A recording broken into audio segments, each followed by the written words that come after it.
قبل اختراع الفيسبوك وتويتر وقبل حتى قنوات الاخبار من يجي 40 50 سنه كده، كانت الناس بتصحى الصبح تجيب فطار ومعاها جورنال ويقعدوا يقروا بالساعات. تشوفهم وتستغرب هو ايه الملل ده. اهو الملل ده بقى يا سيدي كان الوسيله الوحيده المتاحه عشان الناس تعرف ايه اللي بيدور حواليها. لو العالم هينتهي كمان اسبوع هيعرفوا ده من الجورنال، حتى على اول الشارع برضه من الجورنال، بالظبط زي الفيسبوك دلوقتي كده. زي ما احنا بنخش الحمام بالموبايل، الناس زمان كانت بتخش الحمام بالجورنال. مع انتشار الوعي وان بقى في ناس كتير بتعرف تقرا، الناس بقت عايزه تعرف اكتر عن العالم او على الاقل عن محيطه، فبقى في تنافس كبير قوي بين الجرايد والصحف. كل جريده عايزه تبيع اكتر، وعشان اخليك تشتري الجورنال بتاعي وما تشتريش جورنال منافس هعتمد على حاجه مهمه شويه، والحاجه دي اسمها ذا فرونت بيج او بالعربي الصفحه الاولى. والصفحه دي هي اهم صفحه في الجورنال كله، لان هي تعتبر اول حاجه المشتري يعدي من قدام الكشك يشوفها تشده فيشتري. ودي بشكل عام كانت اهم وسيله لجذب القراء عموما، لحد ما جه واحد بقى واستغل الطريقه دي، البطل الخفي ويجي كان مصور فوتوغرافي ومصور صحفي في نيويورك. اتشهر بانه المصور المجنون في الشوارع بصور الابيض واسود، وهاجر وهو صغير لامريكا وحب التصوير جدا، كان بيعشق التصوير. واتسال قبل كده هو حبه من التصوير ده جه منين يعني، قال انا ما كنتش بستنى ان حد يشغلني، انا اللي شغلت نفسي. ويجي كان اول مصور فريلانسر في العالم.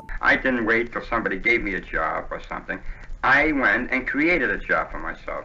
Freelance photographer. وساعتها الناس كانت بتهتم دايما باخبار الجريمه وكانت بتحب تقرا فيها، وده اللي الصحف الامريكيه استغلته. هنا ويجي بقى جه وفكر في فكره صايعه شويه. ويجي كان اول مصور بيوصل مسرح الجريمه. عايز اقول لك ان هو من كتر سرعته كان بيوصل مسرح الجريمه قبل ما الشرطه ذات نفسها توصل، وكان ياخد الشريط اللي صوره ويلف بيه على الصحف ويديها للي يدفع اكتر. وساعتها ويجي وصل ان هو يكون اشهر واكبر مصور في امريكا. ويجي كان عنده موهبه كده ان هو بيعرف يخلق من الصوره مشهد درامي فيه تفاصيل كتير قوي. اهتمامه بالتفاصيل اللي في الكادر خلت الصحف تتخانق على شغله، وكله يعوز يعرضها عنده علشان يبيع اكتر. يعني مثلا صوره من اشهر صور ليه حادثه عربيه عاديه خالص صاحبها كان مات على الارض. ساعتها ويجي وصل كالعاده اول واحد وخد كل الصور اللي هو عايزها وكله تمام. بس ويجي بعد ما خلص لقط حاجه كده. ويجي لاحظ كادر عبقري، الراجل مرمي على الارض والشرطه والناس حواليه تتفرج. رجع لورا شويه كده وفتح فلاش كاميرته واخد رياكشنات كل الناس اللي في الصوره، الخوف، القلق، المسؤوليه والتعاطف. بس بنيجي بقى للصدفه اللي خلت الصوره عبقريه. كان في راجل واقف على الشمال بيبص في الصوره للمصور،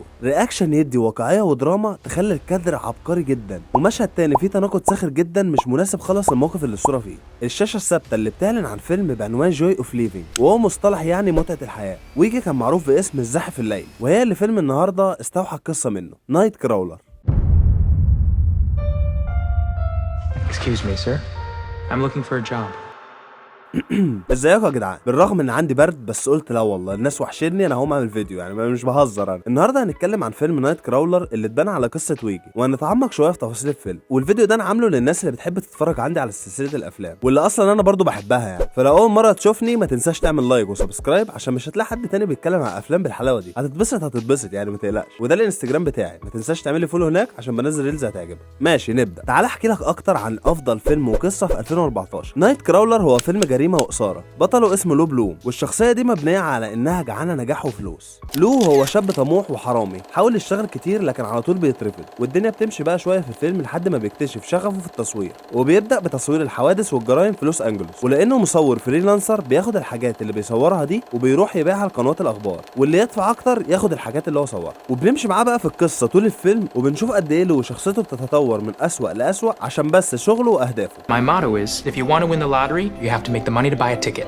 You have to make the money to buy a ticket. You have to make the money to buy a ticket. بيبدأ رحلتنا مع الفيلم اللي زهق من المعادلة الطبيعية بتاعت الراجل اللي بيعمل خير وبينتصر في الآخر لشكل تاني اسمه الأنتي هيرو. والأنتي هيرو دي أول وأهم حاجة الفيلم كله مبني عليها. طيب تقول لي يعني ايه يا عم لالا الانتي هيرو دي؟ الانتي هيرو ده هو الشخص اللي بيعمل حاجه انت مش موافق عليها لاسباب معينه انت فاهمها وحاسس بيها. انت ما بتوافقش على افعاله، بس بتتعلق بين انك رافض اللي بيعمله بس عذره الى حد ما عشان عارف ايه اللي وصله لكده. والانتي هيرو ده انت لازم ما تحسش ناحيته باي تعاطف او حتى كره، انت في النص. هو مش شخص شرير وخلاص، ولا هو بينقذ العالم، فاهم؟ هو شخص بيعمل افعال وحشه انت مش حاببها لاسباب منطقيه انت متفهمها، فبتبقى مش قادر تحدد موقفك منه كده، فاهم؟ اللي هو انت عادي حاجه كده، يعني زي عبد الملك زرزور في فيلم ابراهيم الابيض. حد لشوق لحاجه. وانا بتفرج على شخصيه لو بلوم كان عندي شعور انا مش فاهمه، هو ازاي مع ان الراجل ده حرفيا مصلحته اولا وما عندوش 1% شعور او تعاطف مع الاخرين، وراجل استغلالي وفي عيوب الدنيا، وستيل اخر الفيلم مش قادر احس اني مش بحبه. وده عموما كان اغلب شعور الناس اللي اتفرجوا على الفيلم. فجه في دماغي سؤال كده، احنا ليه دايما بنحب الراجل الشرير في الفيلم رغم ان المفروض يحصل العكس؟ وطقطق لي ودنك كده في الحته اللي جايه دي. والاجابه ببساطه علشان انا وانت جوانا شرير صغير بيظهر واحنا بنتفرج على الافلام. لا ما وراكش الجلابيه السودا اللي لابساها، ده انا فرنسا لا اهل تلم وده لان الشخص الطيب والغلبان في الافلام بيبقى دايما ضعيف والناس بتيجي عليه كده، وعلى الناحيه التانيه العكس تماما، الشخص الشرير في الافلام لازم يطلع لك كاريزما وجامد كده. وبكذا شكل شفنا الموضوع ده في افلام كتير قوي، يعني مثلا يبقى وسيم زي الباتشينو في ذا جاد فازر. My offer is this. Nothing. او يبقى صاحب مبدأ زي الجوكر في ذا دارك نايت. If you're good at something, never do it for free. او حتى في الافلام المصريه يبقى احمد السقا في تيتو عمل كل حاجه غلط ممكن تتخيلها، بس ايه، عمري ما خنت واحد صاحبي. من الاخر والموضوع يكون ببساطه ان هو يكون شرير عادي وفي عيوب الدنيا تمام، بس على الاقل عنده حاجه واحده يتحب عشانها. وعموما الستايل ده بيتبني عليه افلام كتير، فعايزك تكون قافشها بقى بعد كده، يعني ادينا عرفتك اهو. ستوب يا ابني، تعالي بقى عشان انا سكتلك. الكاميرا دايما كانت بتتمشى في شوارع لوس انجلوس، اللي بالمناسبه المخرج صمم يصور هناك رغم انه كان ممكن يصور في اماكن تانية كتير. بس ليه بقى؟ علشان لوس انجلوس اكتر مدينه متنوعه في ولايه كاليفورنيا، وده بقى من اول الشوارع الهاديه اللي فيها واضواء النيون اللي ماليه المدينه وكمان الجبال، وده كله بقى هيساعد المخرج بصريا في خلق جو مش مريح خالص للمشاهد. المخرج عايز يحسسك ان في طلعه هتتضرب، ست عجوزه هتستنجد، يخليك مترقب كارثه هتحصل في اي لحظه. يعني مثلا من اول اللقطه اللي له فيها مع المساعد بتاعه في العربيه وكان بيبلغ الشرطه عن المجرمين اللي في المطعم عشان يصور بقى المشهد وكده. I'd like to report the location of 2 men responsible for the triple murder in Granada Hills last night. هنا المخرج بيجهزك لاقوى مشهد في الفيلم، من اول الحته اللي هم بيكلموا فيها الشرطه وبعدها يحصل ما بينهم ضرب في المطعم، وبعدها مطاردة بالعربيات عالمية لحد ما حصل حادثة والمساعد بتاع لو نزل يصور المجرم اللي في العربية وقام قتله، ولو بعدها نزل عشان يصور المساعد بتاعه بقى وهو ميت. واللقطة دي كلها، اللقطة دي 13 دقيقة من أولها لآخرها اتعملت بدون أي ترانزيشن أو فاصل عشان المخرج يفضل محافظ على تركيزه وإنك تفضل منغمس كده في اللقطة كأنك حرفيا راكب معاهم في العربية. جاك جيلنهال كان مرتاح طول الفيلم وكان سهل عليه قوي يتخيل الشخصيه واندمج معاها بسرعه، وده لان مؤلف الفيلم كان ذكي وصايع قوي. من اول الفيلم ومن غير رغي كتير عرفك البطل دماغه فيها ايه، وفي نفس الوقت خلاك لسه متشوق ومحافظ على الحماس بتاعك. يعني مثلا لقطه من اكتر اللقطات المهمه في الفيلم كان في حادثه طياره مهمه جدا، لو راح يصورها لكن ملحقش، والاسوأ انه لقى المنافس بتاعه صور كل حاجه خلاص. بنيجي بعدها لو مع القناه اللي بيديها الفيديوهات، بنلاقي ان المديره هناك بتزعق له وبتتعصب عليه عشان هو ما صورش الحادثه، وان القناه المنافسه صورت كل حاجه ومعاها الخبر حصري. You know how important this week is. This shit is death to me. لو اتضايق جدا وشعر بالاحباط والفشل. بعدها بنيجي بقى وهو قصاد المرايه، من كتر ما اندمج في الشخصيه المخرج كان طالب منه ان هو يصرخ قدام نفسه في المرايه ويخرج من الحمام، بس يعني هو ما كانش مطلوب منه غير كده، فاهم؟ جاك عمل ايه بقى؟ صرخ ومسك في المرايه ورزع فيها مره وبعدها قام رزع فيها تاني لحد ما كسر المرايه، وكل اللي حصل ده لا كان متحضر له ولا كان مكتوب له في السيناريو.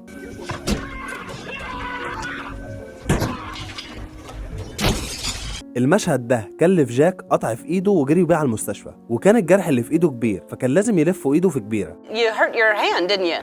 A mirror broke in the middle of a scene that I was shooting. Yeah, it hit a mirror and it broke and it cut my hand. وبالرغم ان هم حاولوا يتكلموا مع الدكتور في اي حل تاني عشان يكملوا تصوير، لكن الدكتور رفض تماما وقال انه ما ينفعش وانه لازم ايده تتحط فيها كبيره. وده كلف انهم لما جم يصوروا المشهد اللي كان فيه لو رايح للراجل بتاع الخرد عشان يبيع السلك اللي سرقه، جاك كان طول المشهد حاطط ايده ورا ظهره، وده عشان يداري الكبيره اللي ملفوفه على ايده. Excuse me, sir. I'm looking for a job. وعموما جاك كان اختيار هايل لو عايز ممثل يتقمص الشخصيه برياكشنات مظبوطه قوي. فعلا احنا عشان نقتنع بشخصيه زي لولي في الفيلم كنا محتاجين نشوف عظم وشها كده واضح من قله الاكل والتوتر، عايزين نشوف سواد تحت العين من السهر والتفكير، تبريئه تخوف كده نحس فيها ان عينه هتطلع من مكانها. جاك جيلنهال قال في مقابله صحفيه انه عشان يليق عليه الدور ما كانش بياكل لمده سنه، على سبيل الهزار طبعا، بس هو كان يقصد علشان الدور بتاعه يتصدق، فاهم؟ عايز اقول لك اصلا معلومه ممكن تصدمك شويه، جاك تقريبا ما كانش بيرمش خالص طول الفيلم، بالذات في اللقطات المؤثرة في الفيلم كان دايما محافظ ان عينه تفضل مبرقة. You took my bargaining power, Rick. You used it against me. تطور شخصية لو جالك واحدة واحدة وبشكل سلس قوي، وتسريحة شعره كان لها دور مهم قوي في الفيلم عشان تبرز لك الشخصية فين دلوقتي. واللي عايز اقوله لك اصلا ان موضوع شعره الطويل ده من اختراعات جاك، لان اصلا المخرج كان متخيل الشخصية في الفيلم شعرها قصير وحاد شوية، وجاك قال له ان هو اوريدي شعره طويل، طب ليه ما نستغلش الموضوع ده؟ فلو تلاحظ بقى جاك دايما في اللقطات اللي بيعمل فيها حاجة محتاجة تركيز كده وحوار بيبقى عامل شعره اللي هو ستايل الكحكة، ودي هتشوفها في اغلب اللقطات اللي بيصور فيها جريمة. ولقطات تانية بيكون جايب شعره على جنب كده، ودي لما بيبقى هو في حياته العاديه يعني مفيش حاجه فاهم. ولما بقى بيبقى في مقابلات رسميه بيجيب شعره كله لورا، ودي بيعملها لما يكون عايز يبان ان هو قائد واثق من نفسه كده. والقصه دي عموما هتشوفها في 3 لقطات بس، منهم 2 وهو بيوظف الناس، وهنا كانت معموله عشان يبان ان هو قائد كده واللي هو كبير عليهم فاهم، as full-time employees of Video Production News. والتالتة لما كان في ديت مع المديرة بتاعته، وكانت القصة دي معمولة عشان يبان كده ان هو واثق في نفسه فاهم. A friend is a gift you give yourself. والحاجة التانية برضو اللي كانت بتبرز معانا الشخصية هي لبسه، اللي كان اغلبه لبس مقفل والوانه مطفية كده، لحد بقى لما وصلنا لاول مشهد اكتشف فيه شغفه. هنا الغمقان كله بيتحول ان هو لابس قميص لونه بينك، والبينك او مشتقات البنفسجي على الاغلب بتوضح السلام النفسي، ودي بالظبط كانت حالته في المشهد ده. واحد اكتشف شغفه والدنيا فتحت قدامه فاهم. ومن بعدها لو بدأ يلبس الوان كلها فتح. وبعد بقى لقطة المراية لما هو حس بالفشل، في المشهد اللي بعده على طول كان لابس جاكيت وقفله وكان لبسه غامق. بعد كده بقى تدريجيا فتح الجاكيت وبقى تحتيه قميص لون ابيض. ده كله خدنا في رحله مش هتركز فيها قوي وانت بتتفرج على الفيلم، بس التفاصيل دي مهمه عشان مخك يصدق الشخصيه، وطبعا يعني عشان اتكلم عن الفيلم. بس سؤال مهم بقى، فيلم كله شخصيات جامده زي دي هخليك ما تخرجش متضايق ازاي؟ واللقطه هنا بقى في الفيلم كله انك ما كرهتش ولا شخصيه. انت بتشوف ماتش حلو والفرقتين ما بتحبهمش، كل شخصيه هي سيئه في روايه الاخر، تبقى بتتفرج كده اللي هو ايه ربنا ينتقم منكم كلكم. ادوات ناجحه زي دي جنب بعض مع ممثل عارف يمسك شعرايه بين انك تكرهه وانك تحبه، مخرج عارف ازاي ما يخليكش تسرح خالص ومندمج مع الاحداث، مؤلف عرف يتخيل ويكتب شخصيه بدون اي تعقيدات في الكتابه، النتيجه هتبقى فيلم ياخد اوسكار افضل كتاب وشويه جوائز على ترشيحات لافضل ممثل. فيلم بيسيب بصمه في مخ كل اللي اتفرج عليه. بس كده. ماشي حلو، عجبني انا الفيديو ده والله يعني حبيته بصراحه. اتمنى تكون انت كمان عجبك الفيديو، والاهم من كل ده يعني تكون حبيتني يعني. ما تنساش بقى تعمل لي فولو على الانستجرام، بنزل ريلز هناك هتعجبك زي ما قلت لك يعني. انا مستنيك يا باشا، ودعمني بلايك وسبسكرايب. بس كده، كان معاكم عبد الله لالا وحسن الشهالي نجم الكتاب. يلا سلام.